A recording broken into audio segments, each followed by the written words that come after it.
तुम अब मायके कभी नहीं जाओगी। अब तुम मायके नहीं जाओगी, कभी भी नहीं। घर में रहो और अपना घर संभालो। अब इस मुद्दे पर मैं दोबारा कोई बात करना नहीं चाहता।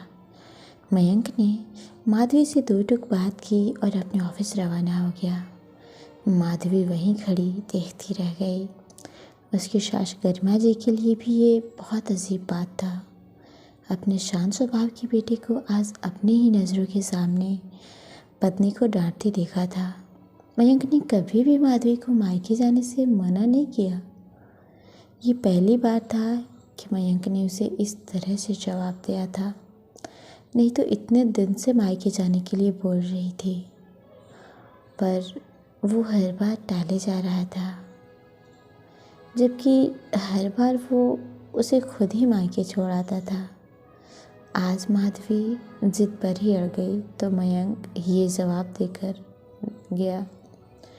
मयंक के जवाब पर गरिमा जी कुछ नहीं बोली, चुपचाप अपने कमरे में चली गई, क्योंकि वो तो जानती थी कि मयंक क्यों मना कर रहा है।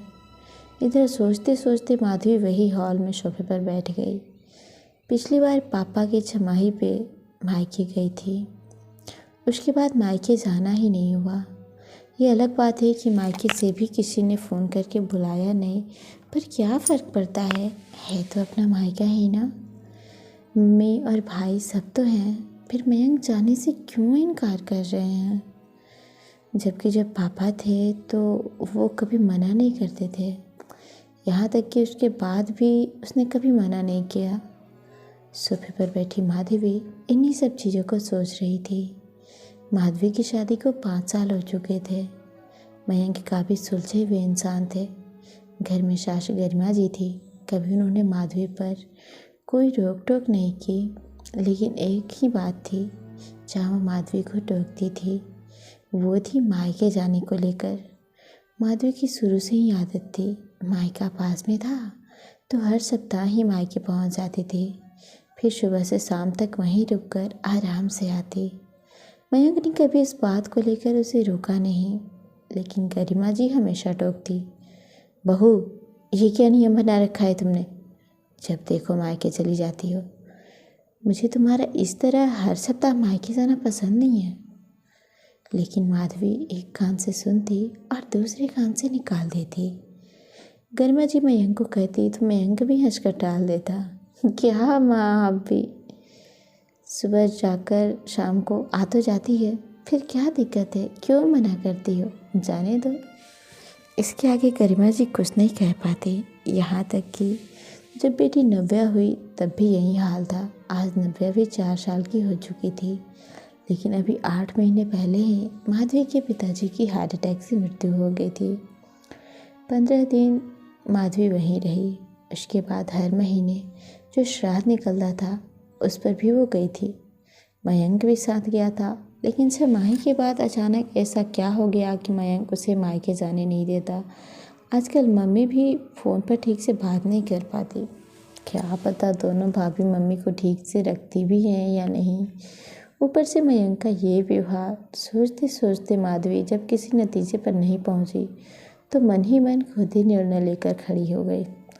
आज तो चाहे कुछ भी हो जाए, मैं मायके जाकर ही रहूँगी। आखिर मुझे अपनी मम्मी और दोनों भाइयों और भाभीयों से मिलने का हक है।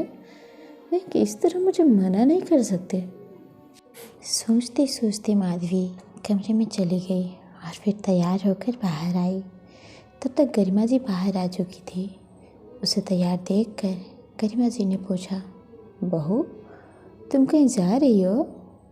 जी माँ जी, मैं मायके जा रही हूँ। मम्मी से मिले बहुत दिन हो चुके हैं, तो उनसे मिलकर जल्दी आ जाऊँगी। नव्या के आने से पहले ही आने की कोशिश करूँगी। नहीं हो पाया तो आप नव्या को खाना खिला दीजिएगा।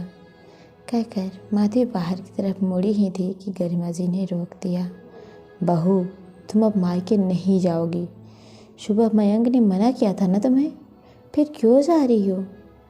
गरिमा जी की बात सुनकर माधवी खड़ी रह गई, फिर हिम्मत करके बोली, माँ जी, मेरी मम्मी पर दुखों का पहाड़ टूटा है। उन्होंने अपना जीवन साथी खोया है।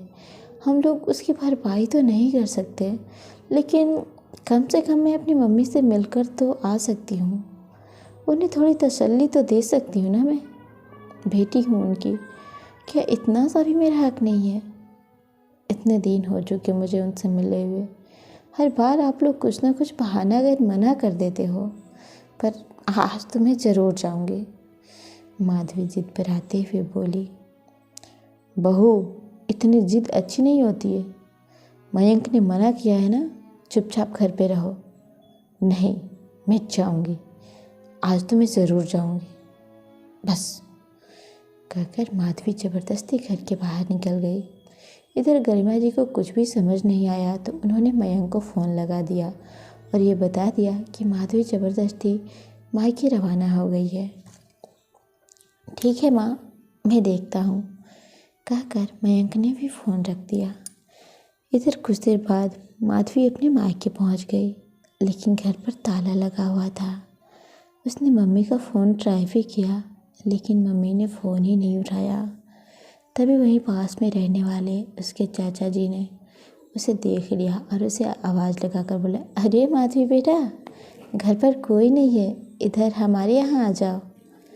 चाचा जी की बात सुनकर माधवी उनके घर चली गई। जब वहाँ गई तो चाची ने चाय नाश्ता परोसते हुए कहा, अरे माधवी बेटा, आज तो बहुत दिनों बाद आई, अब तेरी सास की तबीयत कैसी है? चाची जी की बात सुनकर माधवी हैरान होकर बोली, मैं समझी नहीं चाची जी। अरे तेरी सास सीढ़ियों से गिर गई थी ना, इसलिए तो तू इतने दिन से नहीं आ रही थी, उसी बारे में पूछ रही हूँ। अब तो तेरी सास ठीक है ना? चाची जी ने उसे समझाते हुए कहा। सुनकर माधवी हक्की बक्की रह गई, भला उसकी सास को कब चोट लगी? आपको किसने कहा चाची जी कि मेरी सास को चोट लग गई? मैंने तो कुछ बोला ही नहीं। माधवी हैरान होते हुए बोली। तभी चाची जी बीच में बोल पड़े, अरे छमाही के 2 दिन बाद जब प्रॉपर्टी का बंटवारा हो रहा था और पेपर्स पर तुम्हारे साइन चाहिए थे, उस समय तुम्हारे भाइयों ने ही बताया था। हमने तो कहा भी था कि हम मिल आते हैं, लेकिन उन्होंने कहा कि माधवी पर वैसे ही काम का वज़न ज़्यादा है, ऐसे में वहाँ जाने से उन्हें परेशानी हो सकती है। प्रॉपर्टी का बंटवारा ये कब हुआ? सुनकर ही माधवी का दिमाग घूम गया। तभी चाची जी बोली, पर एक बात मुझे समझ नहीं आया माधवी, तूने पूरी प्रॉपर्टी पर से अपना हिस्सा छोड़ दिया, यहाँ तक कि उस प्रॉपर्टी को भी छोड़ दिया जो तेरे पापा ने तुझे यह कहकर दी थी कि ये नव्या के लिए है। सुनकर ही माधवी कुछ समझ ही नहीं आ रहा था कि वो क्या करे और क्या बोले।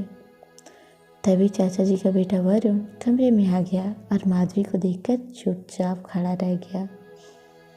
यह देखकर चाची जी बोली, अरे वरुण, माधवी आई है, हमेशा तो इसे देखकर खूब हंसी मजाक करता है, आज चुपचाप क्यों खड़ा हो गया? तभी माधवी बोली, चाचा जी मैं चलती हूँ, नव्या के आने का समय हो गया है, माँ जी उसे संभाल नहीं पाएंगी, कहकर वो बाहर आने लगी। तो वरुण बोला, रुको माधवी, मैं भी तुम्हें बाहर ऑटो स्टैंड तक छोड़ देता हूँ, कहकर वरुण उसके साथ ही बाहर आ गया और दोनों वहाँ से पैदल ही ऑटो स्टैंड के लिए निकल गए। ऑटो स्टैंड पर पहुँचने के बाद उससे बोला, माधवी तुम यहाँ क्या कर रही हो? मुझे तो लगा था अब तुम मायके ही नहीं आओगी। आखिर तुम्हारे परिवार वालों ने तुम्हारे साथ कितना गंदा व्यवहार किया है। मयंक जी तो बहुत गुस्सा हो रहे थे, यहाँ तक कि तुम्हारे घर पर आकर लड़ कर भी गए थे। आखिर तुम्हारे जीते जी तुम्हारे परिवार वालों ने तुम्हारा डेथ सर्टिफिकेट तक, छी, मैं तो ये बात अपने मम्मी पापा को बता ही नहीं पाया, पर यकीन नहीं होता कि भाई जी ने भी उनका साथ दिया, अपनी ही बेटी को। कहते कहते वरुण चुप हो गया।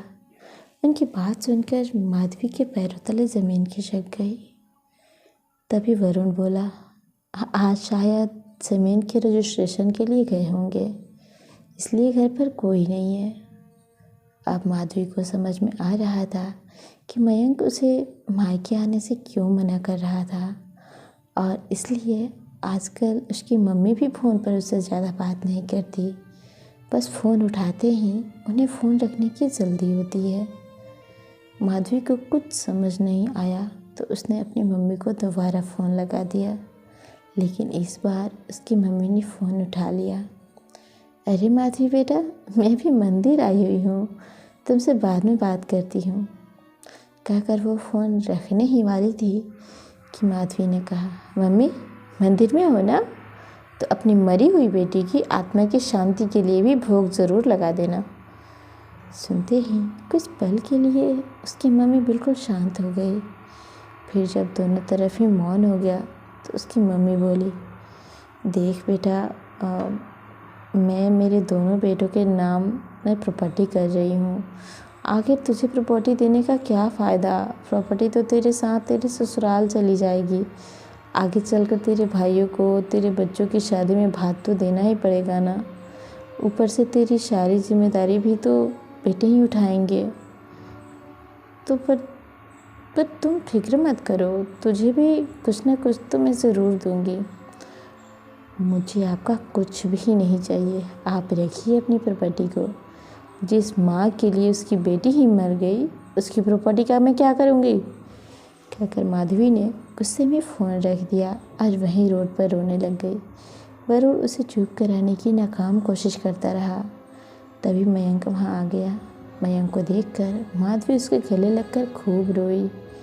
तब मयंक ने कहा, बस इसलिए मैं तुम्हें आने देना नहीं चाहता था कि तुम्हें ये बात पता चले, पर तुम फिक्र मत करो, मैंने डिसाइड कर लिया है कि मैं इन लोगों के खिलाफ़ कोर्ट में केस करके रहूँगा। नहीं, कोई ज़रूरत नहीं है उन लोगों पर केस करने की, कुछ नहीं चाहिए मुझे उन लोगों का। मुझे उन लोगों की शक्ल भी नहीं देखनी। सोच लूँगी कि जहाँ मेरे पापा ख़त्म हो गए वहाँ मेरा मायका भी ख़त्म हो गया। मेरे लिए मेरा पति और मेरा परिवार ही काफ़ी है। आखिरकार माधवी मयंक के साथ वापस अपने घर आ गई। वह दिन था और आज का दिन है। माधवी कभी मायके नहीं गई। उसकी मम्मी ने आकर उसे मनाने की कोशिश भी की, लेकिन माधवी ने हमेशा के लिए हाथ जोड़ लिए। सो फ्रेंड्स, आपको ये स्टोरी कैसी लगी हमें कमेंट करके ज़रूर बताएं, और चैनल पे नए हैं तो प्लीज़ चैनल को सब्सक्राइब ज़रूर कर लें। मिलते हैं ऐसे ही किसी दूसरी कहानी में, तब तक के लिए नमस्कार, प्रणाम, अपना ख्याल रखें, अपनों का ख्याल रखें, बाय बाय।